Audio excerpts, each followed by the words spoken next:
Hi guys, what's up?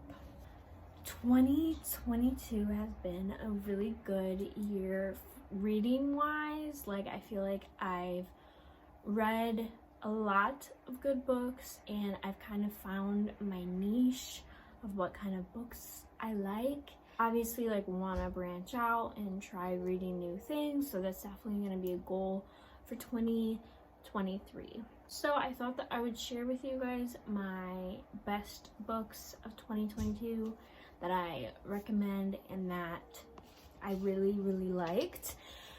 And then I'm going to show you the ones that are not that good. So the first book that I read for 2022, I started off with a banger. I can't believe I just said that.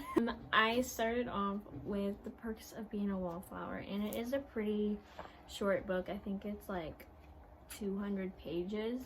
But basically, it's about this boy named Charlie, and he's starting out high school, and he doesn't really have a lot of friends, but he has a lot of trauma, his aunt dying. He's having a really hard time with, he doesn't really have that many friends. And so he becomes friends with these two seniors, which he also has a sister, and she's a senior also. So he's friends with his sister's age, and I love it because it shows him trying not to be lonely, and he also has social anxiety and stuff like that. So he's writing, it's basically in a journal form, and it says dear friend. Yeah. And so I really liked this book. I think I rated it a 4 stars, 3.5, something like that. So yeah. So this is the first and only series that I read this year, and it's the Heartstopper series, and I rated all of them 5 stars. So the show just came out in 2022, and I watched it, and I absolutely fell in love with it. This one from Amazon, and then these 3 I got from Barnes & Noble, and this is the only one that's different than the other ones, and it makes me so upset. But basically, there is this boy named Charlie, and he just recently came out as gay, and his school was very not accepting of it, and also he came out as gay but not on purpose. And then he ends up having a crush on this boy that is supposedly, allegedly straight, and he looks straight and whatever. He doesn't fit the normal stereotype for being gay or whatnot. So he just basically deals with that, having a crush on a straight man, and how that goes. I read each book in one night. Not each book, but because I didn't get them all at once, so I kind of flip-flopped. But when I bought it, I would instantly read it and finish it that night, because it is a graphic novel, which also makes me want to read more graphic novel books, because they are very easy to read, and I actually really enjoyed reading them. 10 out of 10 recommend these books, and I also recommend watching the show. Season 2, they just stopped filming it, so it should be coming out soon, hopefully. Alright, so the next 5-star read that I have is Verity by Colleen Hoover. My bunny likes to chew on my books, so I have a lot of holes and stuff in my books. Look at that. Okay, anyways, so this is definitely worth the hype. Usually when I read a TikTok famous or booktube famous book, I'm automatically oh my god, let's see if it's worth the hype, because I genuinely never know. And this one definitely is. I read it in one night. I think I read like the first 2 chapters and then I like stopped, and then the next day I finished the rest. So basically it's about this girl, Verity. Wait. Sorry, I'm like not good with names. It's basically about this girl, Lowen, who is a writer, and this famous author named Verity, she like gets paralyzed and she like can't move or anything. So her husband wants Lowen to finish a book that like Verity started. So Lowen has to like do her research and like figure out like, oh, like how she was gonna write this book, and then she finds something a little bit interesting, and then she like scary stuff is happening at the house that she's at, because she stays there. She stays at Verity's house to like write the book. And this really got me into thriller, which I do like thriller, and I liked it before this, but after this I was like, okay, like I need to start reading more thrillers. I don't know like that much about Colleen Hoover.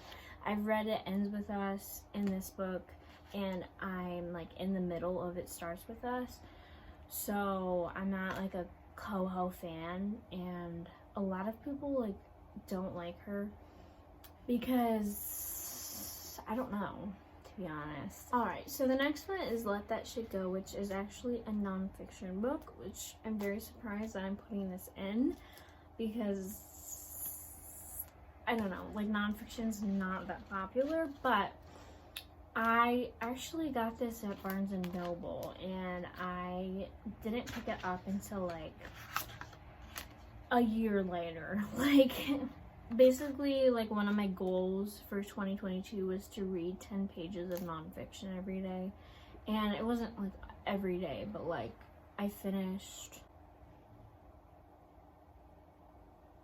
dang, I only finished 2 nonfiction books. This book is basically about letting that shit go. Something that I think I've talked about this before, and I've talked about this a lot. Basically just clearing out those chatty thoughts that like don't matter and don't do any good for yourself, and just like really take it in your thoughts. And obviously you can see like I took a lot from this book, and I was never like bored with this book, which I was very surprised by, because nonfiction doesn't really interest me, but I always like want to learn more and like to better myself, so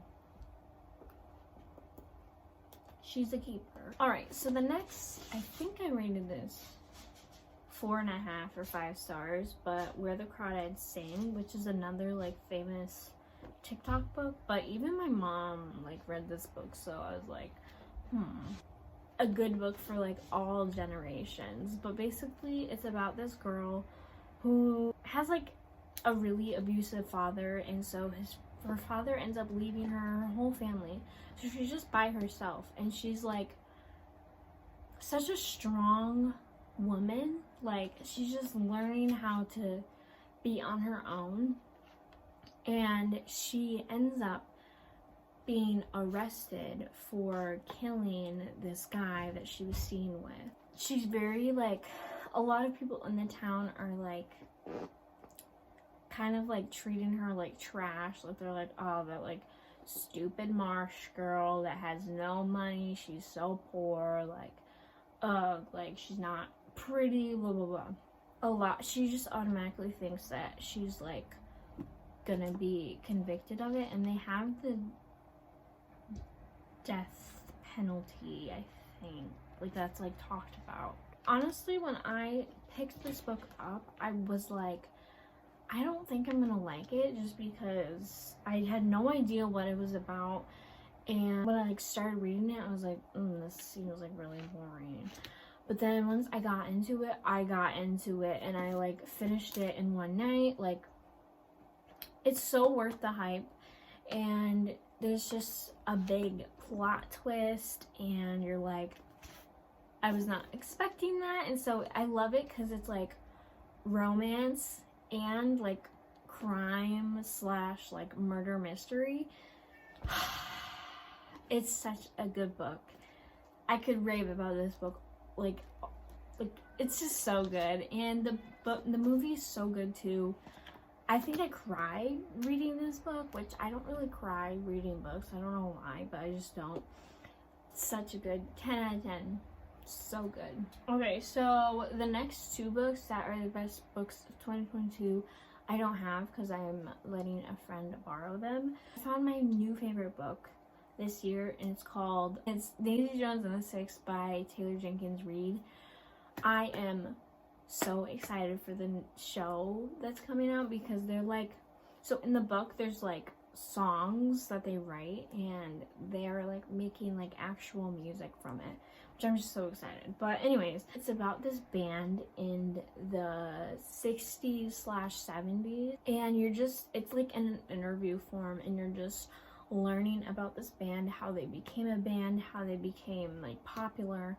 And I love music and I love that kind of stuff. Like I love like knowing like about bands and stuff, and I also love the 60s and 70s, so it's like perfect. I could not put this book down. I also read it in one day, and it's just so good. Like it's just so good. And Elvis's granddaughter is actually going to be playing Daisy Jones in the show that's coming out, so I'm super excited about that. But it's so good. The next one is Daisy Darker by Alex Feeney, and this was actually my first book of the month book that I started reading, and again I read it in one night. Like it was so good. So basically it's a thriller slash like whodunit. Basically it's this grandmother's, I think, 80th birthday. So the family goes to the grandmother's house to celebrate her birthday, and the grandmother ends up dying. So this family is trying to figure out who killed the grandmother, because it couldn't be anybody else. And they also, like, the tide or something, like they're having a really bad storm, and they live like on an island, I think. And so they can't like leave because the storms are really bad, and so there's like no one else that could do it because they're all trapped here. Kimmy, stop. So they're just basically trying to figure out who killed grandma, and you find more and more and more stuff, and you kind of go back to Daisy Darker's like childhood and how she brought up, like they kept saying that she had a broken heart, like not like mentally, like physically she had a bad heart. And so there's just plot twist after plot twist that happens. I could not put it down. It was so good. Okay, so now for the worst books of 2022. I only have two, and like again, like if I finish a book, it's very hard for me not to like it because I finished it. So I don't have a lot of books that I'm like, hate. But the first one is The Secret History by Donna Tartt. I can see how people like this book, but it was just very confusing to me, and I just was not interested. Like this put me in a really bad slump.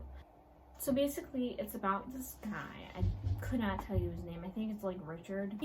He knows Greek, and only a specific amount of people are allowed in the Greek class that he's going to college at. I don't know what college. It's a New England college, whatever that means. And he ends up getting into the Greek class. So he becomes friends with like all of these people in the Greek class, and they want to murder someone that's in the class. So it kind of feels like a cult. And so I'm kind of like selling this book, right? Like it sounds pretty good.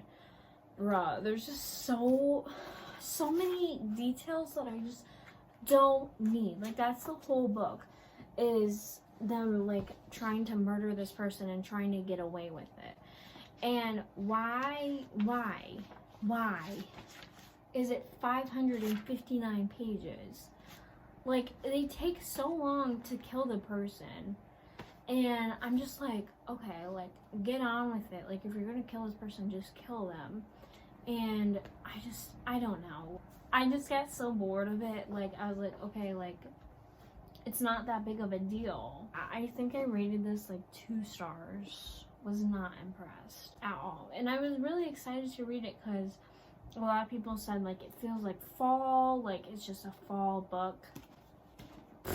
I was so bored. The next one is In Watermelon Sugar, which I read for a video that I will be up hopefully soon. It's called In Watermelon Sugar by Richard Brautigan, which is the book that inspired Watermelon Sugar. I could not tell you anything about the book.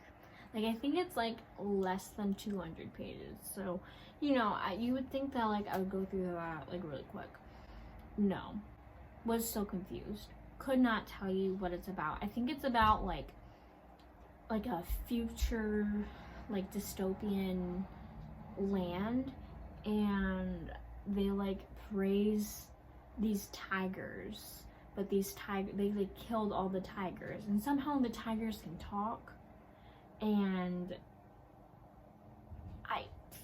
I just could not know. Like, I was like, okay, Harry, like, what does it say about you? Because I genuinely don't know. Like, I'm just so confused right now. So I think I rated that 2 stars as well. I have not rated a book 1 star yet.